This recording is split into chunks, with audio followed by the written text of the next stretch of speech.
శ్రీకృష్ణ పరబ్రహ్మణే నమః.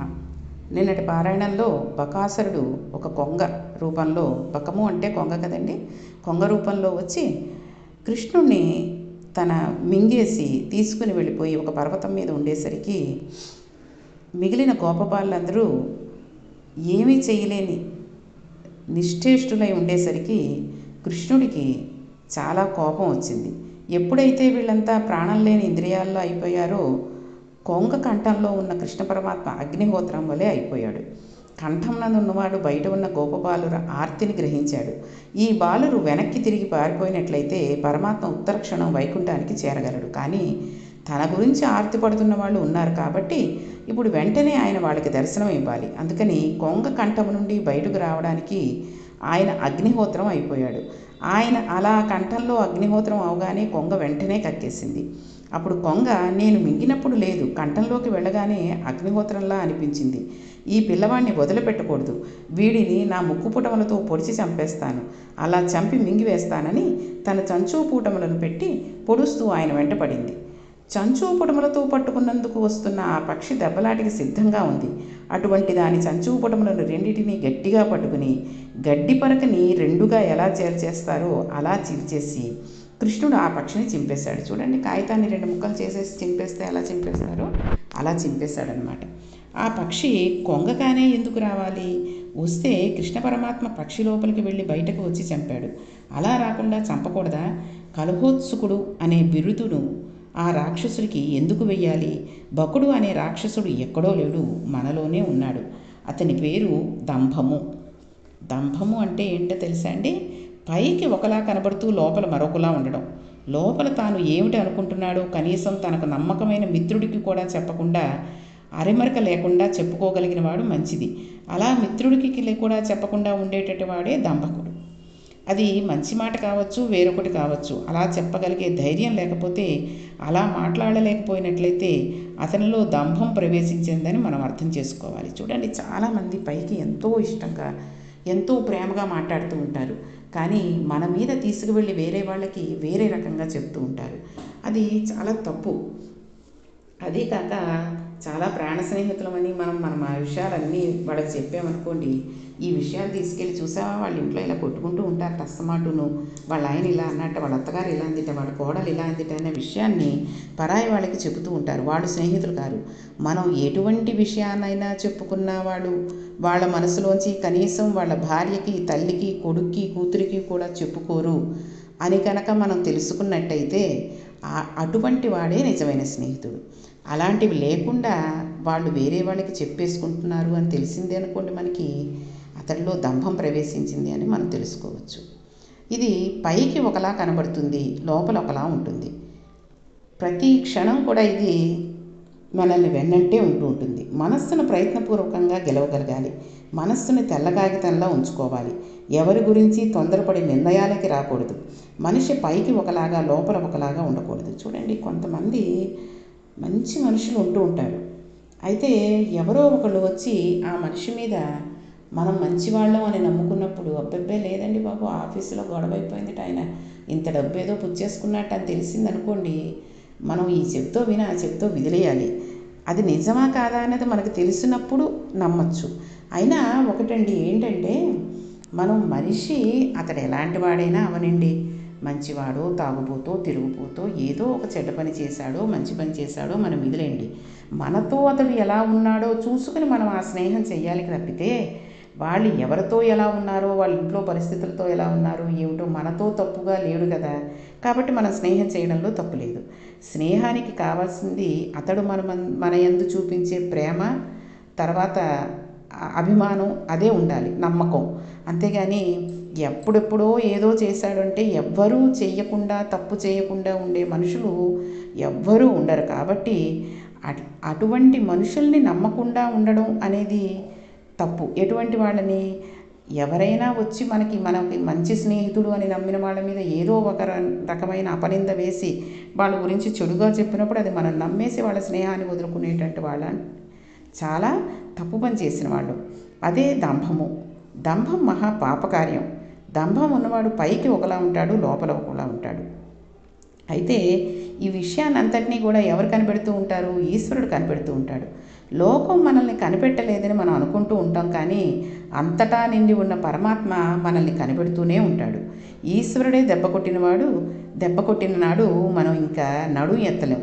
ఆ స్థితి తెచ్చుకోకూడదు. లోపల ఎలా ఉన్నారో పైకి కూడా అలా ఉండడానికి ప్రయత్నం ప్రారంభం చేయాలి. దంభము సత్యంగా ఉండడాన్ని అంగీకరించదు. సత్యమే ఈశ్వరుడు. దంభం సత్యాన్ని గ్రహించదు. సత్యం అంటే కృష్ణుడిని తినేస్తానంటోంది. లోపల ఎలా ఉన్నామో పైన కూడా అలా ఉండే ప్రయత్నం మనం మొదలుపెట్టాలి. అందుకని భగవంతుని స్మరణం చేయడం మొదలుపెట్టాలి. ఈ నామస్మరణ మనస్సుని నిరంతర ప్రక్షాళన చేస్తూ ఉంటుంది. అందుకనే చూడండి, మనం ఇన్నాళ్ళు ఎలా ఉన్నా ఇక ముందు నుంచైనా భాగవతం విన్నాం కాబట్టి పైకి మనం మనుషులతోటి ఎలా ఉంటాము అలాగే ఉండి వాళ్ళ గురించి ఇతరులతోటి వేరే రకంగా, పక్కకి వెళ్ళి వేరే రకంగా, మనసులో ఇంకో రకంగా, వీడేదో అవసరం ఉండే వచ్చాడు కానీ మన ఇంటికి, లేకపోతే నా మీద ప్రేమ కొద్దీ వచ్చాడేంటి అనుకోకూడదు. కాబట్టి ఇక ముందు నుంచి మనం ఈ రకంగా ఉండడానికి, దంభము లేకుండా ఉండడానికి ప్రయత్నిస్తూ ఉందాం. రామకృష్ణ పరమహంస గారు అంటారు, నేను జీవితంలో కొన్నిటిని చెప్తాను, వాటిని ఆదర్శంగా పెట్టుకో. ఇంతకన్నా ఆదర్శవంతమైనవి మనకి ప్రపంచంలో అక్కర్లేదు అంటారు. అవేంటంటే, మొదటిది చీమను మనం ఆదర్శంగా తీసుకుని, ఎందుకు తీసుకోవాలి? కొంచెం పంచదార, కొంత ఇసుక కలిపి తెచ్చి అక్కడ పోస్తే చీమ పంచదార రేణువులను మాత్రమే తీసుకువెడుతుంది, ఇసుక రేణువులను వదిలేస్తుంది. ఈ జగత్తులో సారవంతమైన విషయాన్ని గ్రహించి అసారవంతమైన విషయాన్ని విడిచిపెట్టడం నేర్చుకోవాలి. సారవంతమైన విషయాన్ని లోపల బదిలిపరుచుకోవడం నేర్చుకోవాలి. ఇంకోటి 2, బాతులా బతకడం. బాతు తెల్లగా ఉంటుంది, కానీ బాతు బురదలో ఉంటుంది. ఆ బాతు మీదకి బురద చుక్క వచ్చి పడుతుంది. అది శరీరాన్ని దులుపుకుంటుంది. వెంటనే బురద చుక్క జారి కింద పడిపోతుంది. మళ్ళీ తెల్లటి మల్లెపువ్వుల బాతు ఎప్పుడూ బురదలో ఉన్నప్పటికీ అలా కనిపిస్తూనే ఉంటుంది. దానికి బురద అండడం లేదు. మనలో చాలామంది, నేను ఫలానా వాళ్ళతో తిరిగి ఇలా పాడైపోయానండి, నేను ఇలా పాడైపోవడానికి కారణం వాళ్ళేనండి, నా స్నేహం మంచిదే, నేను వాళ్ళతో తిరిగినందువల్ల ఇలా అయిపోయాను అంటూ ఉంటారు. కానీ అలా అనడం తప్పు. బురదలో ఉన్న బాతికి బురద అంటడం లేదు. మరి మనకెందుకు చెడ్డ గుణాలు రావాలి? వాళ్ళతో తిరిగినప్పుడు, ఇప్పుడు ఒకళ్ళు ఎవరైనా ఏదో అక్కర్లేని పనులు, పొగ తాగడము మామూలుగా, లేకపోతే ఏవో ద్రవ పదార్థాలు తాగడము చేస్తున్నాడే అనుకోండి, అతనికి ఆ అలవాటు ఉందన్నప్పుడు మనం ఆ టైంలో అతడి దగ్గరికి వెళ్ళడమే తప్పు. వెళ్ళి అతడు తాగుతున్నప్పుడు అతను నువ్వు తీసుకో అనకపోయినా, తాగితే ఎలా ఉంటుందో, పీలిస్తే ఎలా ఉంటుందో అని చెడు అలవాటు నేర్చుకుని వాడు తాగుతూ నన్ను పాడు చేశాడని అనుకోవడం ఎందుకు? మనం వెళ్లకుండా ఆ టైంలో వేరుకోవడమే. స్నేహంగా ఉన్నంతసేపు స్నేహంగా ఉండడం, వాడు అవలక్షణాలు ఉన్న విషయంలో మనం పక్కకు తప్పుకోవడమే. అంతేగాని మనం మనస్సులో స్వచ్ఛంగా ఉన్నామనుకోండి, వేరే వాళ్ళు మనల్ని మార్చగలమేమో, కానీ మనల్ని ఎవ్వరూ మార్చలేరు. మన దగ్గర ధీశక్తి లేనప్పుడే మనం ఇతరులు చెప్పిన మాటలకి లొంగిపోతూ ఉంటాం. అది పిరికి మనస్సు. అటువంటిప్పుడు మనం తొందరగా దుర్గణాలకి వసుడైపోతూ ఉంటాం. మన మనస్సు బలహీనమైపోతూ ఉంటుంది. అసలు నిజానికే మనసు చాలా బలహీనమైంది. దానిని చాలా పదిలంగా చూసుకోవడం మాని, ఒక గాజు బొమ్మ లాంటిది మనసు అన్నది. దాన్ని ఎవరైనా వేరే వాళ్ళు పట్టుకునేది కనుక కింద పడేశారంటే విరిగిపోతుంది. దాన్ని అపురూపంగా మనం చూసుకున్నాం అనుకోండి, ఎటువంటి బలహీనతకి దాన్ని మనం లోను కాకుండా చూసుకోగలుగుతాం. అలాంటిది దాన్ని పదిలంగా చూసుకోవడం మానేసి, శక్తివంతం చేయడం మానేసి, చీడాపీడా తొలగించడం మానేసి, మనం పాడైపోవడానికి ఇతరుల యందు దోషాన్ని ఆరోపిస్తూ ఉంటే అది ఇంకో పెద్ద దోషమై కూర్చుంటుంది. కాబట్టి మనం బాతులా ఉండడం నేర్చుకోవాలి. ఇక 3వది, మనం హంసలా ఉండడం నేర్చుకోవాలి. హంస ఏం చేస్తుందండి? పాలని నీటిని కలిపి పెడితే పాలను తీసుకుంటుంది, నీటిని విడిచిపెట్టేస్తూ ఉంటుంది. జగత్తందు బ్రహ్మాన్ని దర్శనం చేసి జగత్తును విడిచిపెట్టడం అలవాటు చేసుకోవాలి. ఈ 3ంటిని అలవాటు చేసుకుంటే ఇంతకన్నా గొప్ప విషయం అక్కర్లేదు. గురువు దగ్గరికి వెళ్ళేటప్పుడు సద్గురువు దగ్గరికి వెళ్ళాలి. సద్గురువు నోటి నుండి వచ్చిన మాట తప్పకుండా మనల్ని ఉద్ధరించగలిగింది.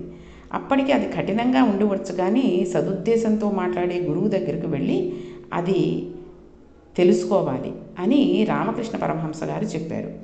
రామకృష్ణ పరమహంస ఒకసారి ఒక బిల్వవనంలోకి వెళుతున్నారట. దారిలో ఒక కప్ప అరుస్తోందిట. పాపం ఆ కప్ప చీకట్లో ఎక్కడో ఏదో బాధలో ఉండి అంతగా అరుస్తోంది అనుకుని ఆయన వెళ్ళిపోయారట. మళ్ళీ శిష్యులతో తిరిగి వస్తున్నారు. మళ్ళీ అక్కడ కప్ప అరుస్తూనే ఉంది. కప్ప అంత ఆర్తితో అరుస్తోందేమిటా అని శిష్యుని దీపం పట్టుకురమ్మని అది అరిచే ప్రదేశాన్ని చూశారు. చూస్తే అక్కడ ఒక బురద పాము తాను మింగలేనంత కప్పను పట్టుకుంది. పరమహంస ఈ కప్ప యోగ్యుడు కానీ గురువు చేతిలో పడిన శిష్యుల్లా ఉన్నది అన్నాడు.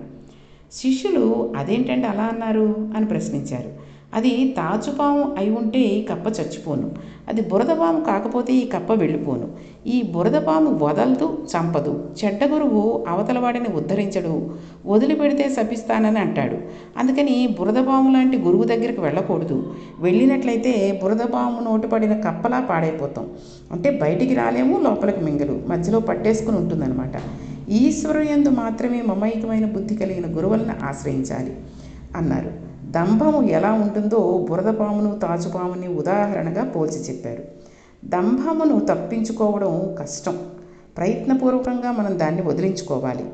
ఇది సత్యాన్ని మింగుతుంది. అందుకని ముందుగా కృష్ణుడు మింగబడాలి. ఆర్తి చెందేవాడు ఉంటే అగ్నిహోత్రమై బయటకు రావాలి, దంభాన్ని చీల్చాలి. అలా చీలిస్తే కృష్ణుడు తనంత తాను గోపాల బాలుడికి దక్కాడు. ఈశ్వరుడు ఉన్నాడని నమ్మి ఆయనతో ఆర్తితో ప్రార్థిస్తే ఆయనే మన దంభాన్ని తీసివేస్తాడు. ఆయనే మనల్ని రక్షించి పుణ్యపురుషుడుగా మారుస్తాడు. చూడండి, దీపం మీద పడిపోయిన చిన్న చిన్న పురుగులు ఉంటాయి, వాటిని సలభాలు అంటారు.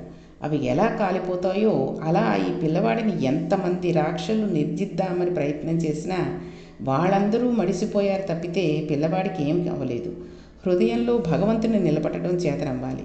దంభము మొదలైనవి లేనంతసేపు ఈశ్వరుడు మన హృదయంలో నిలబడతాడు. ఆసురీ గణములు లోపలికి ప్రవేశించడానికి ప్రయత్నం చేసిన నామం పట్టుకుని పరమాత్మని హృదయంలో నిలబడితే అవి మడిసిపోయి రాలిపోయి మనం ఎప్పుడూ పవిత్రమైపోయి ఉండిపోతూ ఉంటాం. గంగ ఒక్కసారి పరమశివుని తల మీద పడింది, పరమ పవిత్రమై ప్రవహించింది. ఆ తర్వాత అందులో ఎన్నో శవాలు, చూడండి కాశీలో పక్క నుంచి శవాలు కూడా వెళ్ళిపోతూ ఉంటాయి, పక్కకు పెట్టేసి వరుసగా నిలబెట్టేసి చేసేస్తూ ఉంటారు. అయినా సరే గంగ అంత పవిత్రమైనది. గోపాల బాలురు కృష్ణుడి గురించి ఆర్తి చెందినట్టు మనుష్య జన్మలోకి వచ్చినందుకు మనం భగవంతుడి గురించి ఆర్తి చెందడం నేర్చుకోవాలి.